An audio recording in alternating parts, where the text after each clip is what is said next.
स्वागत है आपका 4 टीवी न्यूज पर। मैं हूं आपके साथ जूही सिंह। हाल ही में दिल्ली रेलवे स्टेशन पर जो भगदड़ मची है, पूरे देश में इसको लेकर चर्चाएं तेज है। लेकिन क्या नई दिल्ली रेलवे स्टेशन पर हुई भगदड़ की घटना को लेकर सरकार तथ्यों को छुपा रही है? क्या मौत की संख्या को छुपाया जा रहा है?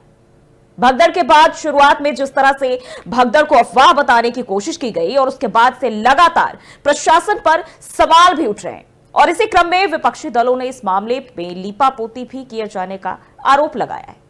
कांग्रेस ने इसको लेकर एक वीडियो भी जारी किया जिसमें कहा कि रेल मंत्री को इस्तीफा दे देना चाहिए। इसके साथ ही रेल मंत्री को गैर जिम्मेदार बताया। कांग्रेस प्रवक्ता सुप्रिया श्रीनेत ने कहा है कि हमारी सबसे बड़ी मांग है कि रेल मंत्री इस्तीफा दे दे। कांग्रेस ने कहा है कि शनिवार की रात नई दिल्ली रेलवे स्टेशन पर भगदड़ मची और लाचार श्रद्धालुओं की मौत हुई। सरकार को इस बात की फिक्र बिल्कुल भी नहीं रहती है कि इन मौतों को कैसे रोका जाए।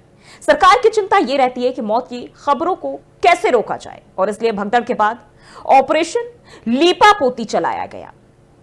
कांग्रेस ने कहा है कि रेल मंत्री को इस्तीफा देना चाहिए, देश भर से माफी मांगना चाहिए। तो सरकार से इस वक्त कई सारे सवाल भी जनता, ना सिर्फ विपक्ष बल्कि जनता भी अपने मन में लिए बैठी है, सरकार से जवाब चाहती है। और ये ग्राफिक्स के जरिए भी दिखा रहे हैं कई सारे सवाल जो भगदड़ मची उसको लेकर इस वक्त लोगों के जहन में आए हैं। लेकिन सरकार क्या वाकई में ये आंकड़े छुपा रही है? किस बात का डर है? और इस तरह से इस हादसे के जिम्मेदार कौन है? तमाम लोग इस पर मौन धारण किए हुए हैं, जैसे कि आंखों से किसी ने कुछ भी नहीं देखा, सब कुछ एकदम नॉर्मल चल रहा है। और ये तस्वीरें जो है काफी भयावह है। यहां आप देख सकते हैं कि हादसे के पीछे की जो वजह है वो क्या है, हम भी आपको स्क्रॉल के जरिए लगातार दिखा रहे हैं। पहले 2 ट्रेनें देर होती है और इसके बाद प्लेटफॉर्म नंबर 14 पर यात्रियों की भीड़ और एक विशेष ट्रेन की घोषणा की जाती है। और ये वो घटनाक्रम है जो भगदड़ से पहले चले। वही रिपोर्ट्स जो अब तक सामने आए उसके मुताबिक घटना रात के 9:30 बजे से 10:15 बजे के बीच प्लेटफॉर्म नंबर 14 पर हुई। और इसके बाद ओवरब्रिज, सीढ़ियों और एस्केलेटर पर लोग जो है अफरा तफरी में फंस गए। दिल्ली फायर सर्विस और तमाम चीजों को जो है बुलाया गया। जिस तरीके से ये घटनाक्रम निकल के सामने आए, काफी भयावह तस्वीरें, किसी के चप्पल, किसी के कपड़े उन सीढ़ियों पर फेंके हुए नजर आए। किसी ने अपने बच्चे को खोया है, किसी ने अपने माँ बाप को खोया है, किसी ने अपने बुजुर्गों को खोया है। कौन है इसका जिम्मेदार? और इस तरह के कई सारे सवाल इस वक्त पूरा देश सरकार से मांग रहा है। खासकर राजधानी दिल्ली में ऐसा होना कहीं ना कहीं सवालों के घेरे में सरकार को खड़े करता है। और हमारे साथ चर्चा के लिए हमारे 3 मेहमान आलोक वत्स, प्रवक्ता बीजेपी, शाकिर अली, नेता कांग्रेस, और नवीन गौड़, प्रवक्ता आम आदमी पार्टी से जुड़ चुके हैं। बहुत बहुत स्वागत है आप तीनों का। सबसे पहले आलोक वत्स, मैं आपके पास आना चाहूंगी। सरकार अपने कामों की लिस्ट लगातार जारी करती है, लेकिन जब हादसा हुआ तो मौन क्यों? आंकड़े क्यों छुपाए गए? देखिए, ये किसने कहा आपसे कि आंकड़े छुपाए गए? लेकिन जब इतनी अफरा तफरी थी और इस तरीके से भगदड़ मची तो एकाएक चीज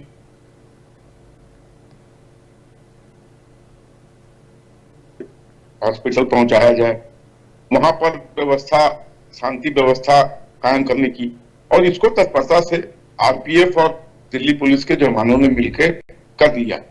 अब आंकड़े सामने है कि जितने लोगों की मौत हुई है उनको मुआवजे का भी अनाउंस हुआ, उनको मुआवजे भी दिए जा रहे हैं। लेकिन एक चीज जान लीजिए कि जितने आप कितनी भी व्यवस्था कर लें, जिस तरीके से लोगों ने वहां पर भीड़ कर दिया और जिस तरीके से अफरा तफरी मचा, कोई भी व्यवस्था उसको सुदृढ़ नहीं कर सकती थी। हम लोग भी दोषी हैं, हम लोग डिसिप्लिन तोड़ने में माहिर हो चुके हैं, और इस कारण से ये दिल्ली रेलवे स्टेशन पर ऐसी अफरा तफरी मची और उसमें निर्दोष लोगों की जानें चली। लेकिन जो जानकारी सामने आ रही कि पहले 2 ट्रेनें लेट हुई, तीसरे की घोषणा की गई, लेकिन जब घोषणा किए गए वो वजह बताया जा रहा है कि टिकट ज्यादा बिक्री हो रहे थे स्टेशन पर। लेकिन जब ऐसे में जब ये ऐलान किया गया कि तीसरी स्पेशल ट्रेन चलाई जाएगी, उसके पहले सुरक्षा व्यवस्था तैनात क्यों नहीं की गई?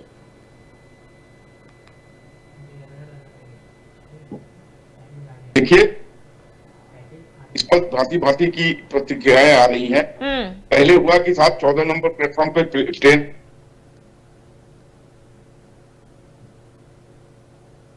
इसी अफरा तफरी में वहां पर इस तरीके की घटना घट गई। लेकिन आप इमेजिन कीजिए कि यहां से प्रयागराज तक ट्रेनों का क्या हालत है। बहुत से लोग मेरे जानकार आ जा रहे हैं डेली बेसिस पर, हर वर्ग के लोग हैं। जिनका फर्स्ट एसी में टिकट है, जिनका फर्स्ट एसी में टिकट था, उनको यात्रियों ने ठेल के प्लेटफॉर्म के बाहर। ठीक है शाकिर अली, मैं आपके पास आना चाहूंगी। मेरे सुनिए एक सेकेंड, मेरे समझ से 90% लोग जो अभी ट्रेनों में सफर कर रहे हैं प्रयागराज से आने और जाने में, शायद इनके पास किसी तरीके का कोई टिकट नहीं। शाकिर अली कौन जाएगा उस ट्रेन में? ठीक है आएंगे। शाकिर अली, जिस तरीके से तस्वीरें हर कोई, हम आप नहीं बल्कि पूरा देश देखता आ रहा है, और हमने शुरुआती दौर से ही देखा है महाकुंभ में कभी जो है भगदड़ वहां मच जाती है, कभी यात्रा लोग कर रहे हैं वहां मच जाती है, कभी लोग बीमार हो जाते हैं, कभी आग लग जाती है। एक बार हो तो समझ में आता है कि चलो भाई संयोग है, लेकिन ये बार बार होता आ रहा है।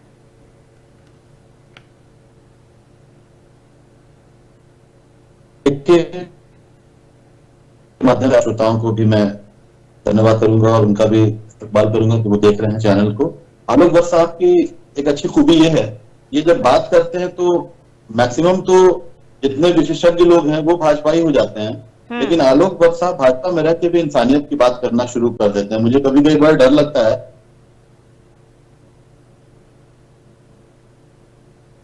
मुझे कभी कभी अफसोस लगता है कि ये बड़ी इंसानियत की बात करते हैं। इन्होंने भी एक्सेप्ट किया कि हमारी गलती है, हम लोगों की कमी है। देखिए, बीजेपी हर तरह से प्रचार प्रसार में विश्व की नंबर 1 पार्टी है।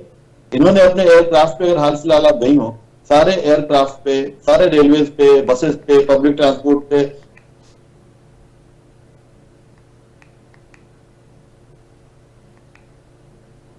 धर्म से जोड़ देते हैं। हालांकि इनकी कुव्यवस्था को देखते हुए मैं, अगर ये आस्था से जुड़ी हुई चीज नहीं है तो मैं कहता कि भाई बाद में चले जाइएगा, इतनी बुरी स्थिति है। ऐसा इन्होंने बताया भी कि हर ट्रेन में ऐसी थर्ड, फर्स्ट, सेकेंड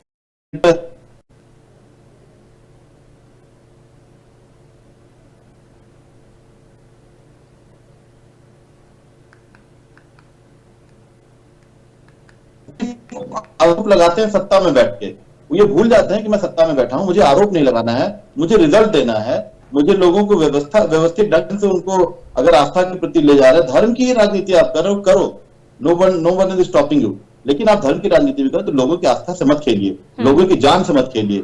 इस सरकार को हमेशा से कहा गया है कि आदमखोर सरकार है, ये अंग्रेजों के खिलाफ तो लड़ी नहीं, अपने भाइयों के खिलाफ लड़ते रहती है। रोज हिंदू मुस्लिम करना इनका काम है, और एक दूसरे को एक दूसरे से लड़ाना। देखिए, कुंभ की शुरुआत, ये संगम की शुरुआत के पहले, मेला के पहले इनका एजेंडा हो गया उत्तर प्रदेश के हिंदू हृदय सम्राट योगी आदित्यनाथ जी, जो यूपी की जमुना को मां कहते हैं और दिल्ली की जमुना को गटर कहते हैं। उन्हें शर्म आनी चाहिए। उन्होंने पहले अनाउंस कर दिया था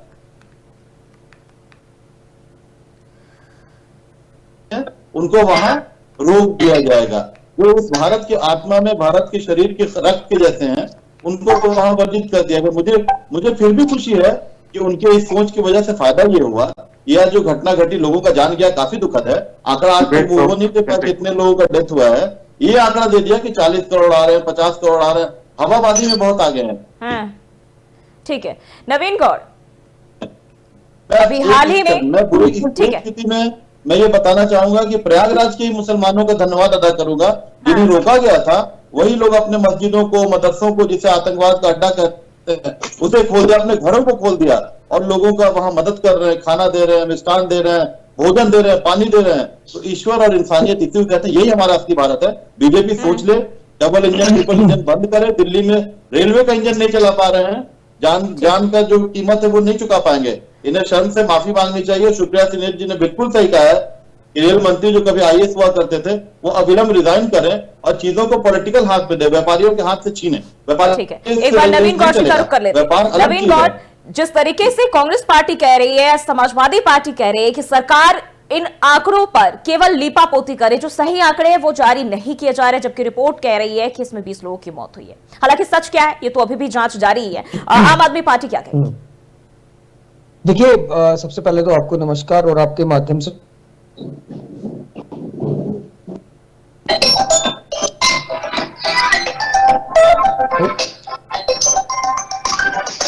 हेलो नवीन जी, आवाज मिल पा रही है आपको? हाँ जी, मेरे को आवाज आ रही है, आपको हाँ जी। ठीक है। सो देखिए, भारतीय जनता पार्टी क्या कर रही है। भारतीय जनता पार्टी से सबसे पहले तो बहुत बड़ी यहाँ पर इन्होंने जो लापरवाही करी है, जो रेलवे डिपार्टमेंट ने जो लापरवाही करी है, वो सबके सामने जग जाहिर है। देखिए, जब ये जानते हैं कि जब लाखों टिकट ऑनलाइन बिक रही हैं, लाखों टिकट रेलवे स्टेशन पर बिक रही हैं, ये कहना मैं तो बहुत दुर्भाग्यपूर्ण मानता हूं कि बहुत सारे लोग लगभग लोग बिना टिकट के आ रहे हैं। ये गलत है, कहीं ना कहीं बीजेपी प्रवक्ता ने कहा। मैं ये कहना चाहता हूं, जब आप जानते हो कि लाखों टिकट स्टेशन पर बिक रही है, लाखों टिकट ऑनलाइन बिक रही है, तो वहां के प्रबंधन की जिम्मेदारी किसकी है? जब आप जानते हैं कि किसी में हजारों लाखों लोग आ रहे हैं चढ़ने के लिए, तो ये आपकी जिम्मेदारी बनती है कि वहां पर सुरक्षा के कड़े इंतजाम करे जाए, वहां पर लापरवाही ना हो। परंतु रेलवे की लापरवाही के चलते वहां पर कितने ही लोगों की मृत्यु हो जाती है, ये बहुत ही दुर्भाग्यपूर्ण है। और भारतीय जनता पार्टी, देखिए कैसा समय आ गया है। एक वो समय था जब लाल बहादुर शास्त्री जी रेलवे मिनिस्टर होते थे और एक रेलवे दुर्घटना हुई थी, और रेलवे दुर्घटना के बाद लाल बहादुर शास्त्री जी ने जिम्मेदारी लेते हुए इस्तीफा दे दिया था। एक हमारे धाम एक आज के हिंदुस्तान की जब हम बात करते हैं, तो आज इसकी जिम्मेदारी लेने से भी भारतीय जनता पार्टी ना केवल। ठीक है, चलिए आलोक जी, मैं आपसे एक सवाल जानना चाहूंगी। एक अंतिम बात कहना चाहता हूं। जो आपने सवाल पूछा था, मूल सवाल, मैं इनसे पूछना चाहता हूं, आप बताइए, जिन हॉस्पिटल्स में वो लोग एडमिट है जिनको वहां पर चोट लगी, या जो लोग वहां मारे गए, वो उसमें शवगृह में रखे हुए, तो वहां पर पुलिस क्यों बुलाई हुई है? उस हॉस्पिटल के चारों तरफ पुलिस क्या कर रही है? इनसे कोई पूछने वाला होना चाहिए। तो इससे स्पष्ट हो जाता है कि कहीं ना कहीं भारतीय जनता पार्टी आंकड़ों को छुपा रही है, और भारतीय जनता पार्टी इस पूरे इंसिडेंट्स की जिम्मेदारी लेने से भाग रही है। ठीक है, आलोक जी, जिस तरीके से जब घटना घटी 9:30 बजे के करीब बताई जा रही है, लेकिन 11:36 पर रेल मंत्री ट्वीट में इसमें भगदड़ शब्द का उन्होंने जिक्र नहीं किया है, इसको केवल स्थिति बताया है। इसके बाद उपराज्यपाल 11:55 पर ट्वीट करते हैं और पहले भगदड़ में लोगों की मौत लिखते हैं, लेकिन बाद में उसको जो है सेंटेंस चेंज कर देते हैं और दुर्भाग्यपूर्ण घटना लिखते हैं। ये मतलब ये सब कौन कहता है कि भगदड़ ना लिखना है? क्योंकि इसके हवाले से पहले रेलवे की तरफ से भी कहा गया कि ये भगदड़ नहीं है, केवल जो वीडियो जो है जारी किए गए उसके जरिए अफवाह फैलाने की कोशिश की गई। लेकिन जब रिपोर्टर्स जा रहे हैं, पत्रकार जा रहे हैं, वो तस्वीरें निकल के सामने आ रही है, उसके बाद स्वीकारा जाता है कि भाई हाँ, भगदड़ तो हो गई है, गलती हो गई है, लापरवाही किसकी? पहले पल्ला क्यों झाड़ लिया? देखिए, हर आदमी का अपना जमीर होता है, वो उससे गाइड होता है। अब उन्होंने क्या समझ के ये लिखा मुझे नहीं मालूम, लेकिन मैं काफी चैनलों पर इस विषय पर डिबेट कर चुका हूं। निश्चित तौर पर वहां भगदड़ मची थी, अफरा तफरी मची थी, और इसके कारण ये दुर्घटना हुई। इसमें जितने जिम्मेवार वहां के प्रशासन है, उतने जिम्मेवार हम लोग भी हैं। इतनी अप्रत्याशित भीड़ करके और क्या व्यवस्था कायम कर देंगे आप? अगर रेलवे ने 500 आदमी की भोजन की व्यवस्था की रखी है और वहां पर कर लेगी पुलिस, इसलिए हम लोगों को भी थोड़ा संयमित रहने की आवश्यकता है। हम लोग भी असंयमित हो जाते हैं। लेकिन बार बार ये कहा जा रहा है कि कुंभ आइए, कुंभ नहाइए, महाकुंभ आइए। लोग जनरल टिकट लेके एसी में बैठ रहे थे, जाके यात्रा कर रहे थे। वो भी गलत है या नहीं है? ठीक है, वो तो मानते हैं, लेकिन इसके लिए जब वहां लोगों को बुलाया जा रहा है कि भाई आओ कुंभ नहाओ पुण्य के भागी बनो, क्या पुण्य के भागी मन से होता है या स्नान करके ही होता है? इतनी तादाद में शुरुआती दिनों से लेकर अब तक कई दफा कई हादसे हुए हैं, लेकिन अभी भी लोगों को कहा जा रहा है कि आइए नहाइए कुंभ में, संगम में डुबकी लगाइए। जिन किसी कारणों से भी सनातनियों को एकजुट करने की बात कही जा रही हो,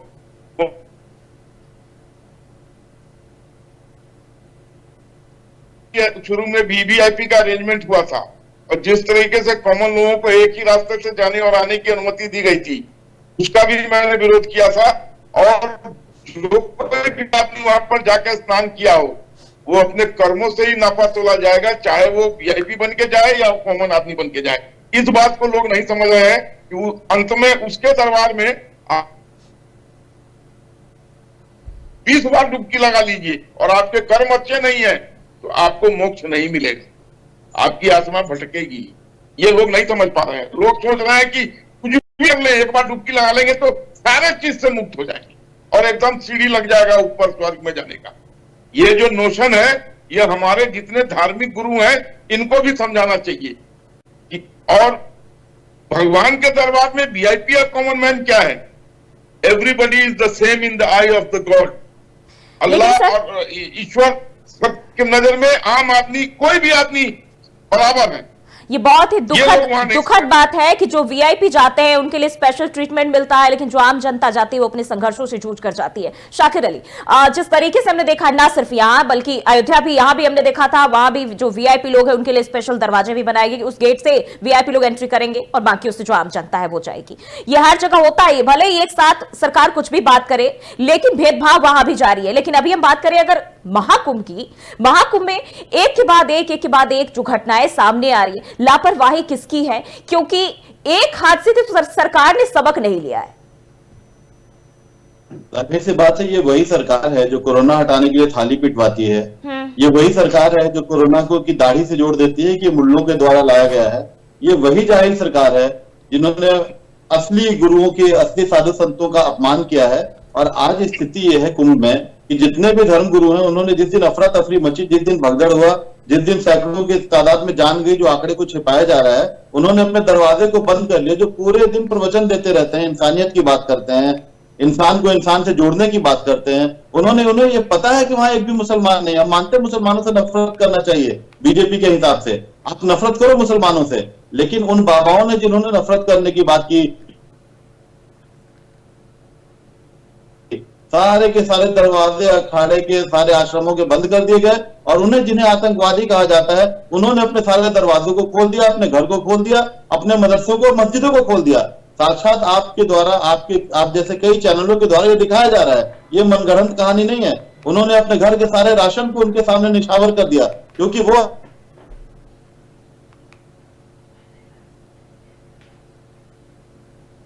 और वो कहते हैं कि अपने बहन के गाल के जैसा मैं अलग बनाऊंगा। तो हैवानियत की सरकार इंसानियत पे आना नहीं चाहती है।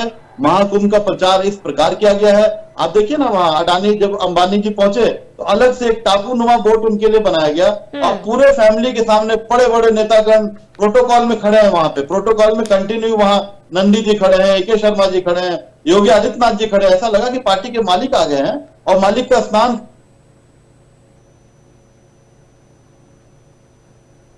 आप तो हमेशा कभी भी गलत चीज का साथ नहीं देते हैं, अभी भी नहीं दे रहे हैं। वो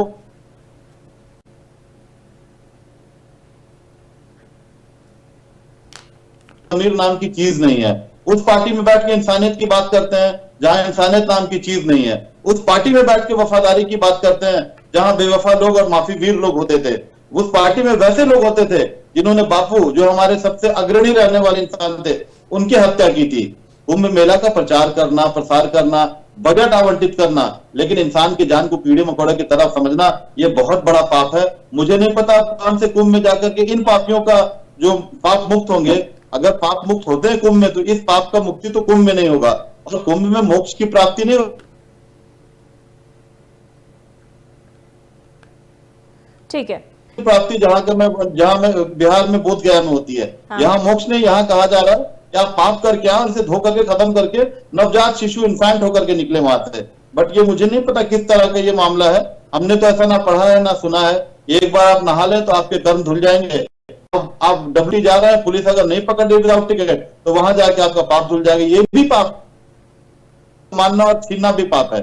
इन पापों का सजा सबसे इंपॉर्टेंट रोल इसमें बीजेपी के मुख्यमंत्री जो हिंदू सम्राट हैं, उन्हें इस तरह के आयोजन करने के पहले इंसान की जिंदगी का अर्थ समझना चाहिए, एक परिवार का अर्थ समझ। उनके पास तो परिवार नहीं है, ना प्रधानमंत्री के पास ना मुख्यमंत्री के पास, लेकिन जो अपने परिवार को खो रहे हैं, जो अपने गोद की बिटिया खो रहे हैं, जिनका बेटा जा रहा है, जिनके पति जा रहे हैं, जिनके भाई बहन जा रहे हैं, उस परिवार से जाके पूछिए। आंकड़ा वाकड़ा छोड़िए, ये कभी नहीं दिखाने वाले हैं।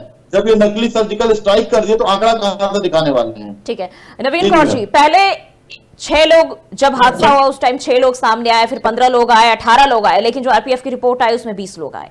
क्या लगता है सरकार अपनी नाकामी को छुपाने के लिए ये आंकड़े छुपा रही है? और ये जो हादसा हुआ, क्या इसमें गलत घोषणाएं जो है वो ज्यादा जिम्मेदार है?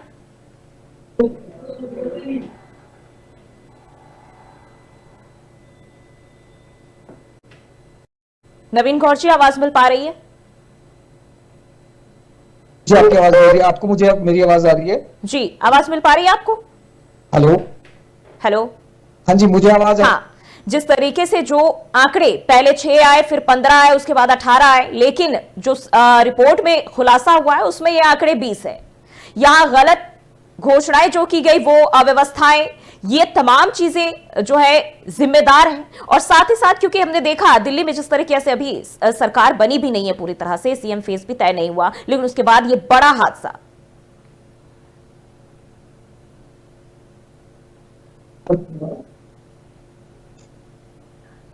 देखिए सबसे पहले तो जहां तक आंकड़ों की बात है, तो आंकड़े तो इससे स्पष्ट हो जाता है कि सबसे पहले 12 बताया गया, फिर 15 बताया गया, फिर 18 बताया गया, फिर 20 बताया गया। तो भारतीय जनता पार्टी यहां पर कहीं ना कहीं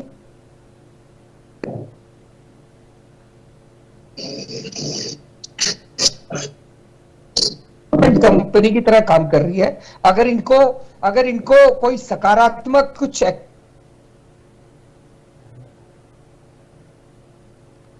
इस देश में जा रहा है, और जिस प्रकार से इन्होंने महाकुंभ को इतना बड़ा इवेंट इस देश में बना दिया, जिसके और मतलब इसकी नकारात्मक पहलू अगर आप देखेंगे तो कितने ही लोगों की मृत्यु तो महाकुंभ में भगदड़ में हुई और कितने ही लोगों की मृत्यु यहां पर हुई है।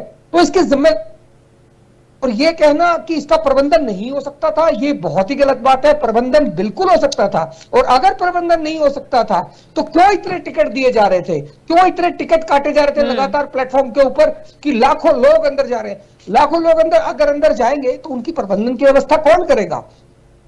बिल्कुल, यानी कि अब सरकार पर जिस तरीके से सवाल और जवाब, तमाम चीजें सवाल दागे जा रहे हैं, सरकार की तरफ से अभी कुछ भी आधिकारिक रूप से नहीं कहा जा रहा है, केवल बचने की कोशिश कर रही है। बहुत बहुत शुक्रिया आप तीनों का हमारे साथ अपना वक्त देने के लिए, बातचीत करने के लिए। तो अभी भी इस भगदड़ को लेकर रिपोर्ट में कहा गया है कि शनिवार रात को सैकड़ों यात्री प्रयागराज जाने वाली ट्रेन में सवार होने के लिए प्लेटफॉर्म नंबर 14 पर इंतजार कर रहे थे, जबकि बड़ी संख्या में यात्री नई दिल्ली से दरभंगा जाने वाली स्वतंत्रता सेनानी एक्सप्रेस में सवार होने के लिए बगल के प्लेटफॉर्म नंबर 13 पर भी जुटे। रिपोर्ट के अनुसार शुरुआती जांच रिपोर्ट में कहा गया कि अतिरिक्त टिकट बिक्री के कारण प्लेटफॉर्म 14 पर यात्रियों से भीड़ काफी बढ़ गई और लोगों के जो है खड़े होने के लिए भी जगह नहीं बची। बढ़ती भीड़ और लगातार टिकट बिक्री को देखते हुए रात के करीब 10 बजे रेलवे अधिकारियों ने प्लेटफॉर्म 16 से प्रयागराज के लिए एक विशेष ट्रेन चलाने की घोषणा कर दी। और यह घोषणा सुनते ही प्लेटफॉर्म 14 पर इंतजार कर रहे जो जनरल टिकट वाले यात्री थे, फुट ओवरब्रिज पार करके प्लेटफॉर्म 16 की ओर दौड़ पड़े और इसी से यह भगदड़ मची, जिसमें कई लोगों की जाने गई, अफरा तफरी मची। किसी ने अपने बच्चे खोए, किसी ने अपने माता पिता को खोया, किसी ने अपने प्रियजनों को खोया। तो अब रिपोर्ट जो आई है वो सामने आई है और इसको भी लेकर सवाल जो है वो खड़े हो रहे हैं।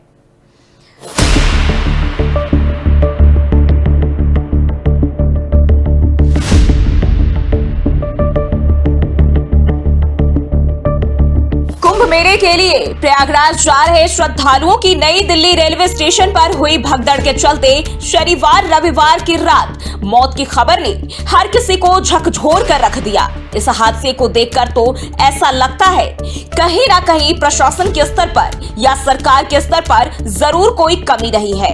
भले ही उत्तर प्रदेश की सरकार ने बहुत अच्छी व्यवस्था का ऐलान किया, हर समय ये सूचना दी गई कि पर्याप्त जगह है और करीब 12 किलोमीटर तक का रेंज बनाया गया, जहां अगर लाखों करोड़ों लोग आएंगे तो उनको बहुत दिक्कत नहीं होगी। इसके बावजूद जिस तरह से भीड़ प्रयागराज पहुंची, वहां की जगह कम पड़ गई।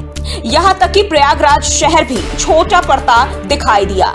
इस भगदड़ के बाद सियासत काफी हाई हो गई है और कांग्रेस, सपा सहित सभी विपक्षी दलों ने सरकार पर सवाल खड़े करने शुरू कर दिए हैं।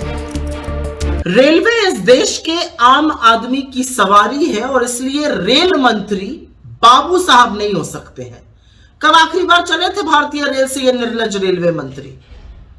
असलियत यह है कि रेल मंत्री को ठूसे होने का दर्द रेलवे में, ट्रेन में चिलचिलाती धूप में टॉयलेट में सफर करने की तकलीफ और परीक्षाओं के दौरान भेड़ बकरी की तरह भरकर लटक कर चलने के दर्द को समझना होगा।